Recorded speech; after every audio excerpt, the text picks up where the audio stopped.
John Cena is the greatest loser in SummerSlam history. Through the 2000s, 2010s, and now 2020s, he's wrestled at 16 of these shows, and unfortunately, no one has more checks in the L column at the biggest party of the summer than the franchise. 11 losses and just 5 wins. The thing is, though, even in defeat, this resume is a sleeper contender for Mr. SummerSlam. With his final appearance at the event in the books and one more stupid fun match for the history books, it's time to look back at all the ups and downs over the years. The 2000s for Cena are defined by facing some of his greatest rivals, Edge, Orton, and Batista at SummerSlam 06, 07, and 08, and I think each of these matches gets progressively better. But before that, it all began against Booker T in 2004, the kickoff to their best of 5 series for the United States Championship after Kurt Angle stripped Cena of the title. This is a 6-minute match that you'll find on any episode of SmackDown from this era. Cena gets the series lead but doesn't win the title since you have to get to 3 to win it. The next year is a match that I hope more people come to appreciate. When you look at SummerSlam 2005 as a show, it is everywhere. This one's memorable because a child's custody was on the line. Shawn Michaels ping-ponged himself around everywhere. But from an actual match standpoint, no stipulation or silliness-wise, John Cena versus Chris Jericho for the WWE Championship is what I think is the best one of this night. This is what I believe is the sleeper match of this entire catalog. When the 2005 draft rolled around, Chris Jericho on the highlight reel announced John Cena as Raw's big draft selection. The problem for him was Eric Bischoff didn't think he fit the vision for what a champion on his show should look like. After a triple threat at Vengeance, Chris Jericho is named the #1 contender. As SummerSlam drew closer, Chris Jericho's contract was up, and he decided that he was going to take time away to focus on music, and on his way out, he wanted to put over John Cena. The compete level of this match is very high, and that's what makes it what it is. It's not going to knock your socks off by any stretch of the imagination. Chris Jericho did the perfect pre-scout of Cena, and he's in control for a majority of the match before the big comeback. The energy from the crowd is special. They have a long run of Let's Go Cena versus Let's Go Jericho chants, and this is the first time where the split for Cena really started to show. Cena picks up the win and is undefeated at SummerSlam, but that record will only get worse, and the first blemish will come in 2006. When you step back and look at what really pops here, the list of opponents is showtime. Edge, Orton, Lesnar, Punk, Reigns, Rhodes, Jericho, Rollins, Styles, but I will always shoot for Edge being his greatest rival. On the second Sunday of 2006 fell the second ever New Year's Revolution pay-per-view, where the Rated R superstar became the first wrestler to cash in Money in the Bank and win the WWE Championship. From this moment on, he and Cena were forever entwined, and this year they fought for basically the entire year, trading the title back and forth. Edge screwed over Cena at ECW One Night Stand, and by SummerSlam, a rivalry based on championship glory had become very, very personal. From hotel invasions to magazine cover unveilings, the final straw was Edge taking a little road trip to West Newbury, Massachusetts to visit the humble abode of the Cenas, take a little tour of his opponent's room, check out the family photos, the knickknacks, and just for fun, slap the living daylight out of John Cena Sr. Edge has had quite the year. He's found ways to dip and dodge his way out of matches, so the stipulation at SummerSlam is if he gets disqualified, he loses the championship. Edge tries to win this match by countout, and they have great chemistry like they always did. It's similar to the Jericho match in that there's nothing flashy about it. It's surprising that they don't do more with the stipulation. There's no ref bump for Edge to tempt fate. He never really comes close to cheating and fully getting disqualified. Lita attempts to hand him a chair at one point, and she plays a factor in the finish of the match. She hands him brass knuckles. Cena gets both of them up for the FU. Lita eats it, so while the ref is checking on her, brass knuckles to the back of the head, and Edge wins it. 2 wins, 1 loss for Cena. The next year, WWE legitimately put on one of the worst SummerSlams in history, and the only saving grace of this show was the main event. Jonathan Coachman named Orton as Cena's opponent, and he was on a warpath after he kicked both Dusty Rhodes and Sergeant Slaughter in the skull. How WWE hypes up this match is by having Orton get the upper hand over and over, with the question being, can the champion's body hold up at SummerSlam? This after Cena lost to Carlito, then at Saturday night's main event ate an RKO into a chair. What sucks so much is there's such a stain on these two's rivalry that people will tell you that they never had any good matches together because of how overexposed and overbooked this became, but this is a really solid SummerSlam main event. For a while, it's just headlocks, especially the first 10 minutes. After that, there's some good sequences. They have each other figured out to a T, despite not having gone at it that much. This is very competitive. It doesn't ever feel like one man has the advantage for too long. These mid 2000s ones in Cena's catalog are stylistically different from what the expectation of what makes a fantastic main event nowadays would be, if that makes any sense. Orton thinks for the RKO, then coils up for the punt. Cena avoids it into an STF, and Randy, by the skin of his fangs, escapes. RKO out of nowhere, but since Orton is so beat up, he's not quick enough to the cover. Cena hits an AA, and that's the match. John Cena retains the title, and the next night, his dad gets punted in the skull. The PG era is where Cena really shined at SummerSlam, and SummerSlam 2008 was a bridge period between the two eras, with the final Ruthless Aggression era pay-per-view coming a month before this with the Great American Bash, where Batista wasn't able to win the World Heavyweight Championship off CM Punk. The next night, when he booked himself in a match against him, JBL interfered with Cena coming in to try to help Batista. Cena, being the good guy that he was, thought that he was just helping, but by accident, clocked Batista in the face, and that punch wreaked havoc for weeks. This match was then announced for SummerSlam, propped up as first time ever. Both these guys had similar rises, first world titles on the same show, final two of the 05 Rumble, the face of Raw and the face of SmackDown. They win the tag team titles off Cody Rhodes and everyone's favorite money launderer, Ted DiBiase Jr. It's the age-old story of anything you can do, I can do better. After losing the championships, Raw ends with a big brawl with security guards scraping them off each other, and we're off to Indianapolis for the biggest blockbuster of the summer. I love this match because it's just two tanks going at it. I could have sworn it was 20 minutes, but it's not even 14. Cena has the advantage early on, and the two monsters just trade power moves back and forth. There's no real respites in this match. There's no waiting around on the mat. It's hit after hit. Batista eats an AA over the top rope to the outside. Cena kicks out of a spear. Super Cena hits an FU out of nowhere, but he's ate so much punishment that he can't get to the pin. Cena's top rope leg drop gets countered into a powerbomb, and this is what I thought ended the match for the longest time, but Cena kicks out, and seconds later, Batista drops Cena, he hits the Tempur-Pedic, goes night-night, and that's it. When I talk about WWE overbooking John Cena and Randy Orton, the next year's match is one of the things that comes to mind. This is not one that makes his SummerSlam career what it is. In fact, it's a bottom tier match in both of their pay-per-view careers. Cena wins a Beat the Clock challenge and has to overcome attacks from legacy and corrupt general managers en route to, as Jeremy Piven called it, Summerfest. These two make people wish wrestling never existed because they go at a pace that would make a snail look like a Ferrari until Randy just decides that he wants to clock out early. He does not want to wrestle tonight, punches the referee, gets disqualified, and he runs away with the title. The match is then restarted, but if Randy gets DQ'd, he loses the title. So what does he do? He gets counted out instead. The match is then restarted for a second time. This time Randy can't get counted out either. He wins quickly with his feet on the rope. It's then restarted a third time, and in comes Ted DiBiase's brother Brett. The referees are distracted with him while he's playing piggyback. Cena's not paying any attention, and that leads to his demise. It's done for the sake of putting on more matches in the future. We all know this is the most convoluted, overbooked, AI generated, why is this on the second biggest show of the year match? Just makes zero sense. The next 2 years are the pillars of what wrestling YouTube is built around, and I'm so sure you guys are sick and tired of hearing about these, along with the Montreal Screwjob and the Benoit situation. That, of course, is the Nexus and the Summer of Punk. Everything that could be said about these things has been said. Think pieces have been written, retrospectives have been made, everything but a theatrical reenactment has happened. The could've, should've, would've, I'm not playing that game today. I just don't want to.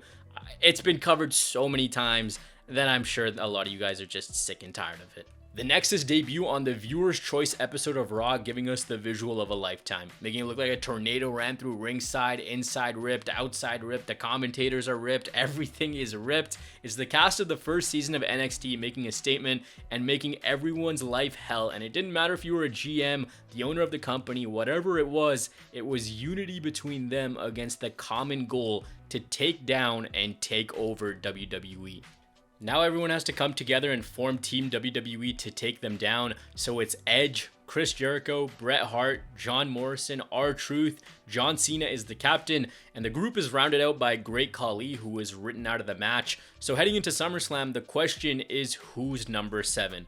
The theme of this show was the winds of change. That the Nexus was that big change that was going to sweep across WWE and nobody would know what hit them.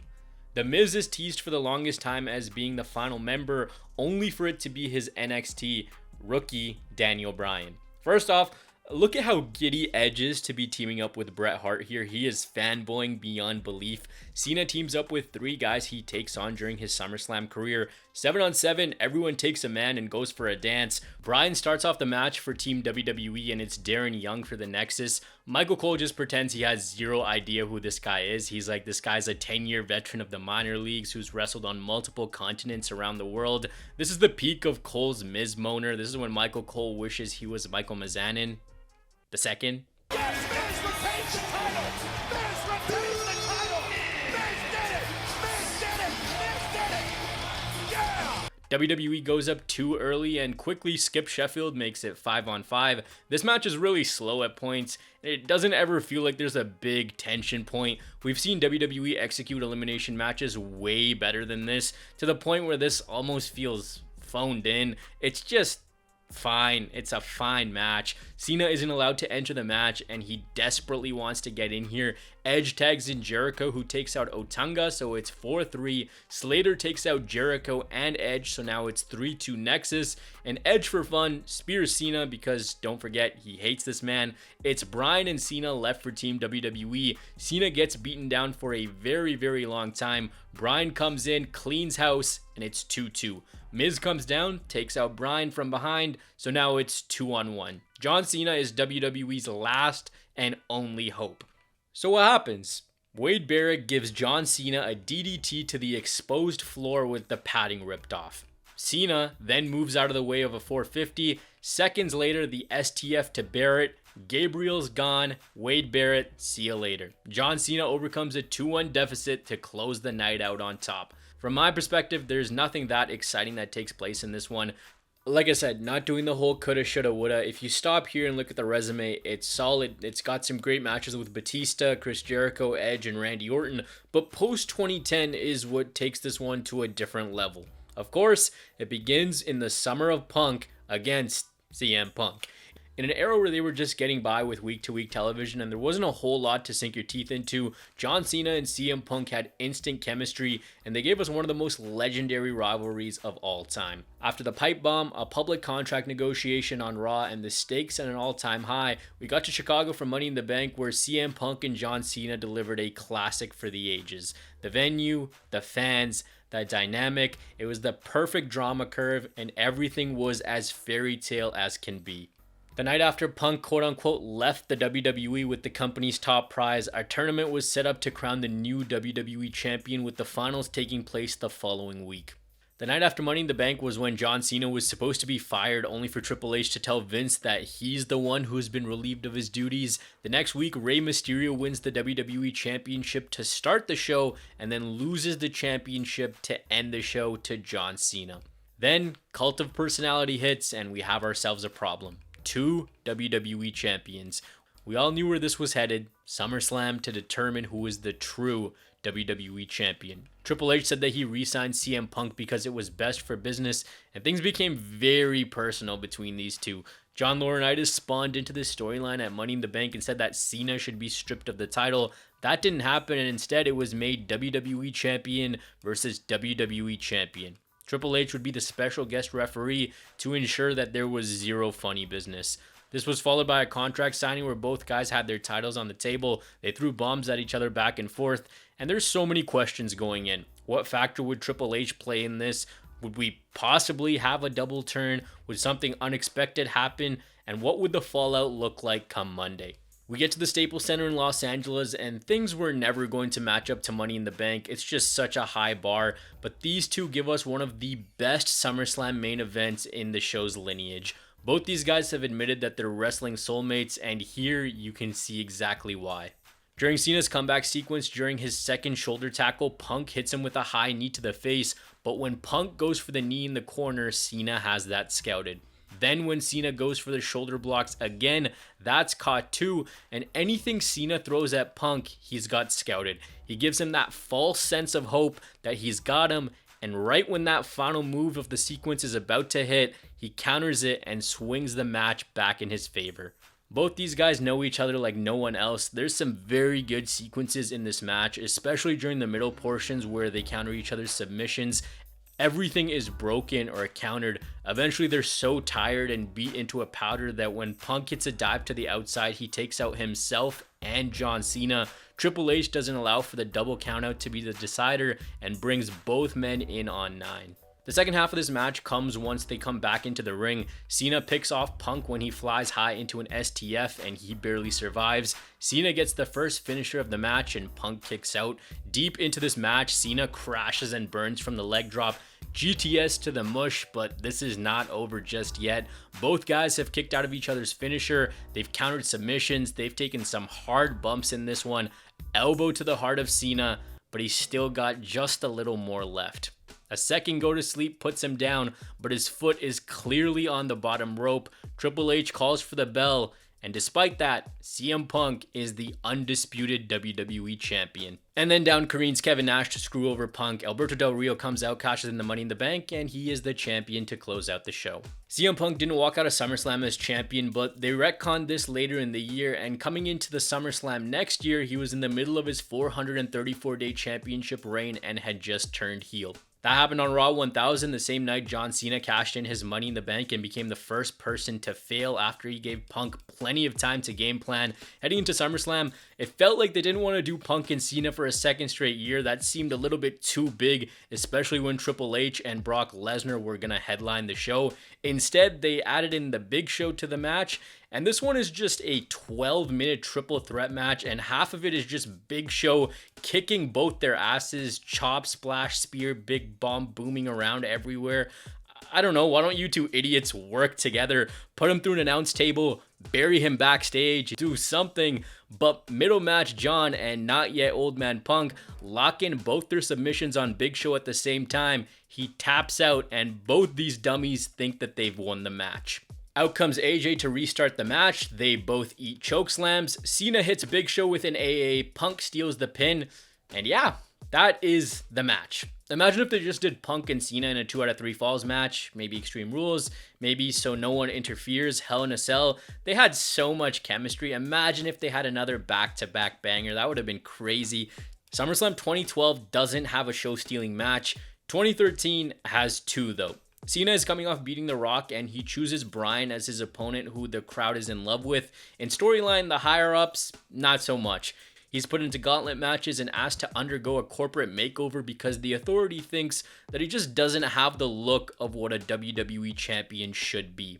In a match against Wade Barrett, Brad Maddox makes a fast count to help Barrett win and later asks to be the referee at SummerSlam, saying that he'll be impartial. Triple H says, "I'll do that instead."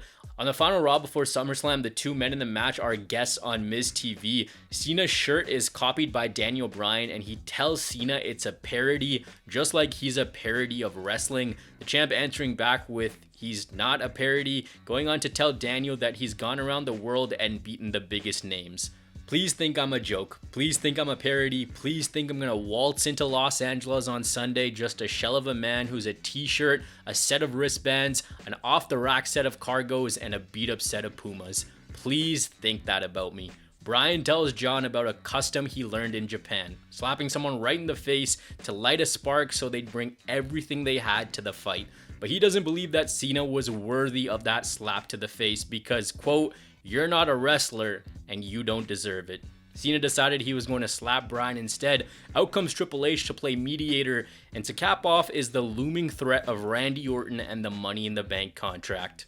I know a lot of us use the word classic to describe matches, and maybe not always they're classics. This one is an actual SummerSlam classic. John Cena works with an elbow injury, and that elbow adds so much to this one.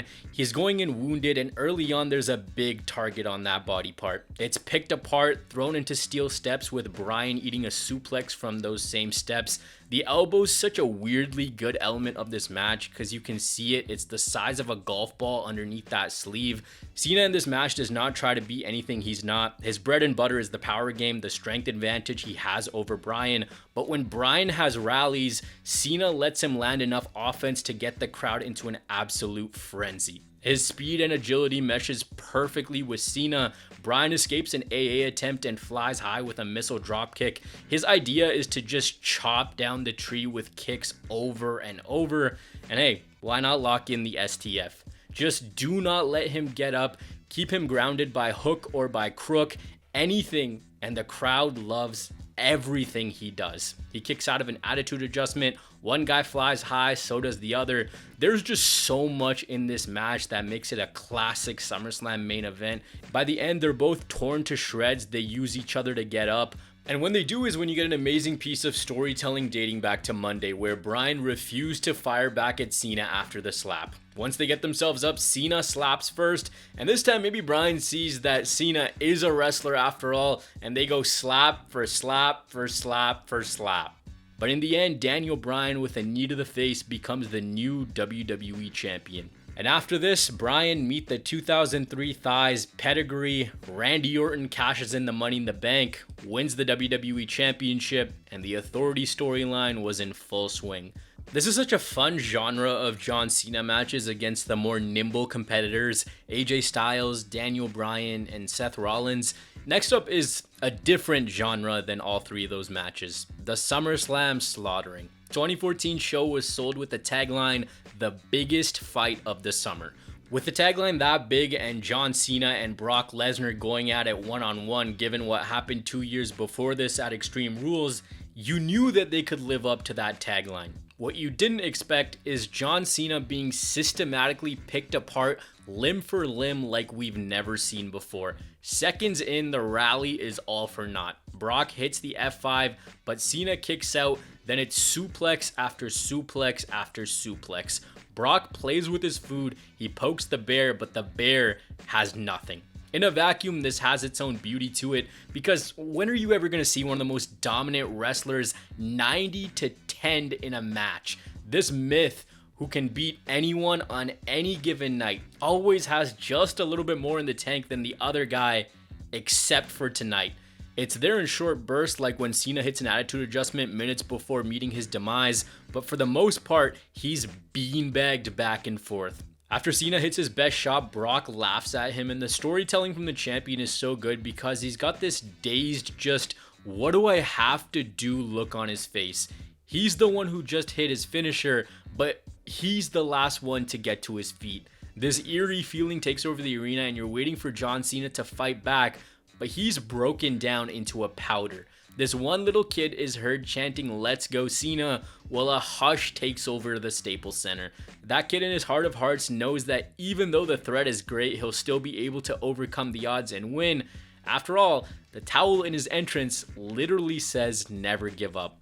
Brock Lesnar makes the climb of the mountain look easy. This is the night where Super Cena died, and little did we know Super Cena would be revived 11 years later at a SummerSlam, and Brock Lesnar would also be there to greet him. Apparently Lesnar beat a couple new moves into John Cena because 1 year later he's in the middle of a late career resurgence. It's champion versus champion, winner take all against Seth Rollins, who is truly the best champion going in current day WWE. The guy defending it with class week in, week out, or the guy weaseling his way in and out of championship defenses. Seth Rollins also started a feud with the host of The Daily Show, Jon Stewart, and broke John Cena's nose on an episode of Raw in a match for the US title. This one is so good. It is A game versus A game. Again, it's Cena against one of these nimble, technically sound, I's dotted, T's crossed in-ring guys.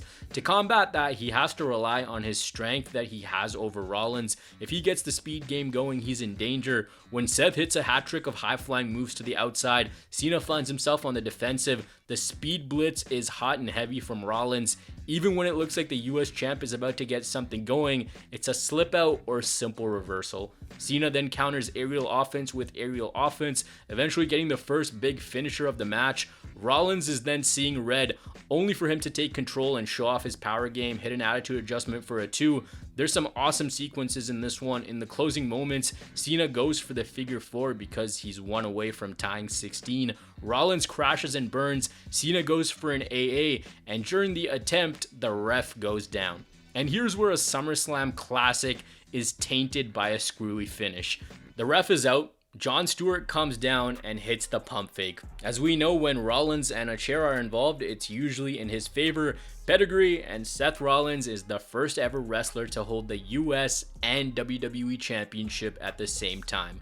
The SummerSlam stew job leads to nothing. Stewart's explanation was he loves Ric Flair and he couldn't let Cena be the guy who tied the record. To which my question is, where were you in 2017? You literally could have saved us from Fiend. And Scott just slowly sauntering down to the ring. We're in 2015 and this generation had their time. It had been 10 years and clearly the Reigns and Rollins of the world were taking over just like Cena and Batista did in 2005. The cycle repeated itself, and going into 2016 the landscape is changing. You'd think we've already seen Cena have his best rivalries, his best matches were still gonna come and go, but little did anyone know that AJ Styles would come in and bring the absolute best out of John Cena and skyrocket into his greatest rivals ever. AJ finally got to beat up John Cena, and after their first match at Money in the Bank, he was up 1-0 on the franchise. Once the draft happened, both of them got selected by SmackDown. They had a burning passion to prove who was truly the face that runs the place.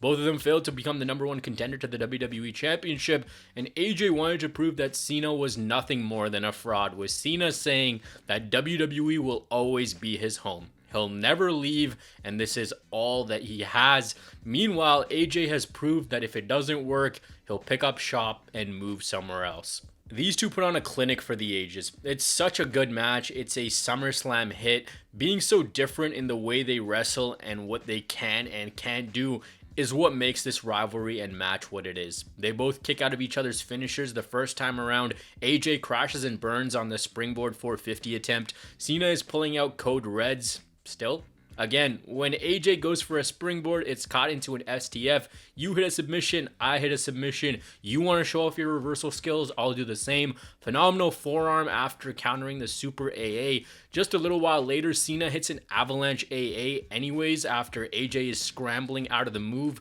He gets everything on it and AJ kicks out. It seems to get brushed under the rug, but kicking out of a super AA is actually crazy. I remember having this one on live and biting hard on this being the finish to square the series up at 1-1. From bell to bell, this is a special match. There's something different in the air for the 23 minutes they go at it for. All-timer match. I don't know about you guys, but I prefer this one over the Royal Rumble one for whatever reason. Everything they do is perfect. It's crisp. It's fluid. It makes sense. And again, I want to stress that this really works because of who these two wrestlers are.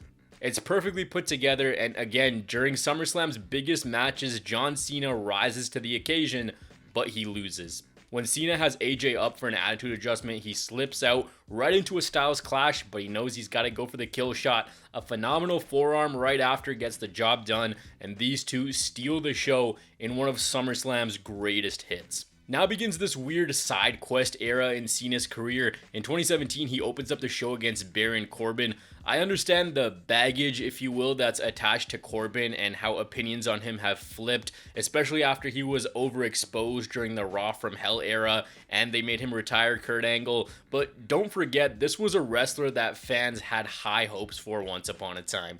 Anyone who was keeping up during these days remembers that people thought the Lone Wolf, especially on the SmackDown brand, could make a lot of noise. Clearly, so did WWE.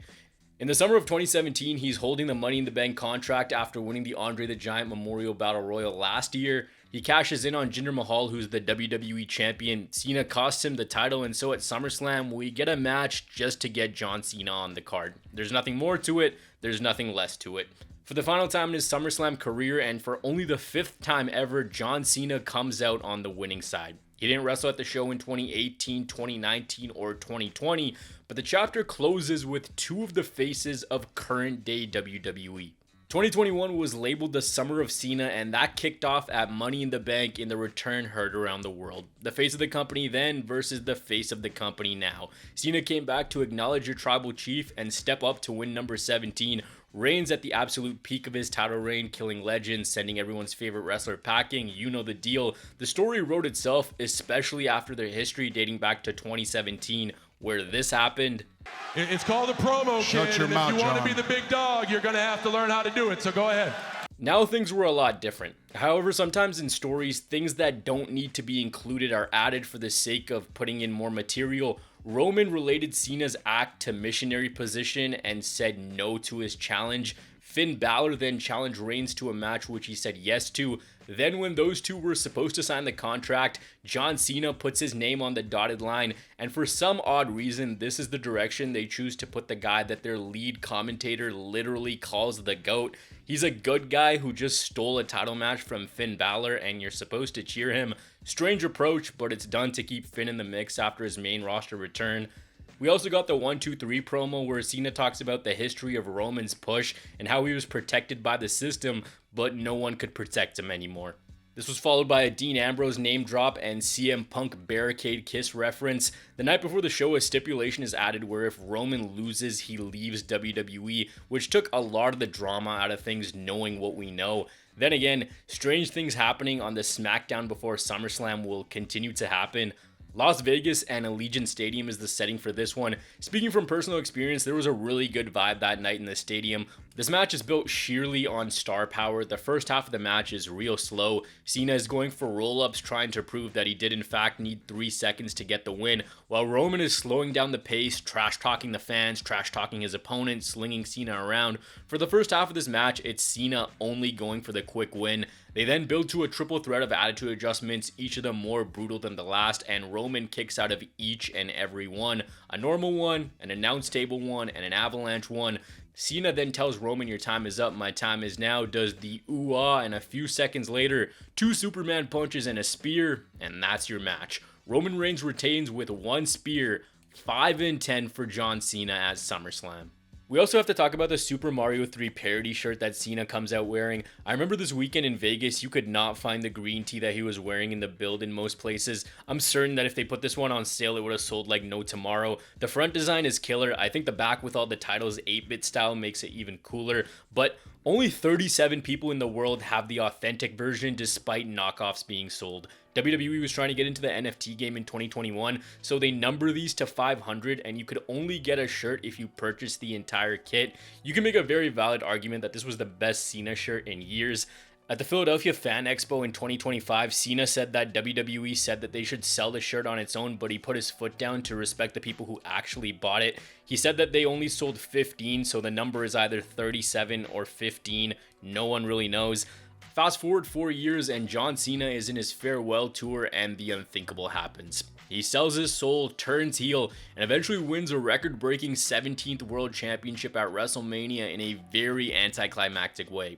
This after a Travis Scott run-in which lasted about 1:45 but felt like 5:45. What went wrong with the heel turn from hell, the clear lack of direction, The Rock not being there, Triple H and company failing to pivot, Cena's confusing motivations, all of that is a breakdown for another day. And trust me, one way or another, it will be a breakdown. I have a lot to say, and I want to get my thoughts out properly when the time comes. But back on topic with the SummerSlam career. A couple months post WrestleMania, we find ourselves back to square one. Cody Rhodes and John Cena for the WWE Championship. Cody won the King of the Ring to get a rematch and forced Cena to sign the contract after he said that he was tired and not going to attend SummerSlam. The contract was for a street fight, a new way to tell their story after they delivered a bottom tier WrestleMania main event. This very much so was the apology match, but like I said with the Reigns and Cena rivalry, confusion comes on the final SmackDown before SummerSlam. Cena essentially just walks everything back, telling the fans that he bought into someone's idea to make shocking TV, and the guys that were supposed to be on his team left, then retconned it with, "Damn, my bad guys, sorry, I went a little crazy." And Cena says the champ is here, and he drops this bar on Cody Rhodes. "And on Sunday, the only platinum rapper showing up to whip your ass is me." This was just confusing, bewildering. Did I mention it was confusing? It just seemed like something that was way too erratic to make any sense. Surely this had to be Cena hitting the fans with a fake out, because he won't just one day decide to hit reset and become a good guy again. That just seems very random, right? The belief then becomes that there's got to be more. A double turn, a swerve we didn't see coming, something. But none of that happens. Cena during his SummerSlam career dating back to 2004 never walked into SummerSlam as a bad guy, and the same thing goes here. Also interesting is this is the first time he's in a proper stipulation match at the show. They enter this one with unlimited finishers turned on. It's Super Cena versus Super Cody, both of them at the height of their powers for one night only. It's a meeting between two superheroes. They start off hot and heavy. Very quickly, you can tell that this one's going to be different. Less than 2 minutes in, both guys are eating steps. We got Tyrese Halliburton's crutches involved in the match, Cena throwing steps at Cody, and early, you can tell they're out to say sorry to everyone. The first attitude adjustment does nothing. Cody's pulling out pile drivers, pop-up power bombs. Cena brings back the code red, announce table AAs, top rope leg drops, just dialing back the clock to his prime years. The body never gives out for either man, and when the brawl spills into the crowd, we get my favorite part of this entire match. They go into the stage and John Cena rises up on the Cody Vader with Cody in a fireman's carry, and for a brief second you're wondering what happened under there because John's just got this maniacal look on his face. AA to Cody on the ramp, and you knew that Super Cena was back because he walks back with Rhodes on his shoulders to the ring. Crossroads does nothing, and a little bit later, Cody unscrews the bottom rope peg and uses it to beat down Cena over and over. Cena chokes him out with the rope, Umaga 07 style. Attitude adjustment, and then a super attitude adjustment. Cody's attitude has been adjusted so many times, he's probably about to pull up in a bodysuit and start blowing stars into the crowd. But this epic has to come to an end. All these finishers do absolutely nothing. Cody flies high with a Cody cutter through the Slim Jim table to Cena, and the ending is a type of corny that only he can get away with. He gives him the so long soldier salute, and with another Crossroads, Cody Rhodes is once again WWE Champion. No swerve, no turn, no run-ins, no extracurriculars, none of that. Just a 2K match come to life and one final classic for John Cena as he ends his SummerSlam career. But this doesn't end in a happy way. It ends with him looking up at the lights as out comes Brock Lesnar to hit him with an F5. This final match is supposed to be stupid. It's supposed to make no sense. It's just a dumb fun brawl all over the arena with weapons and crazy kickouts. Nearly 70% of John Cena's resume at SummerSlam is losses, but these are very important to the event's history. Cody, Punk, Bryan, Rollins, Styles, Batista, Orton, Jericho, some awesome and maybe even underappreciated matches, but maybe what's lost in all of this is him bridging the gap for people finally becoming main eventers. The title of Mr. SummerSlam is often discussed, and others probably have him beat for it, but he's played a very important part in making the show big time, delivering standout performances, main eventing year in, year out, facing the best and biggest stars, and most of the time doing this while looking up at the lights.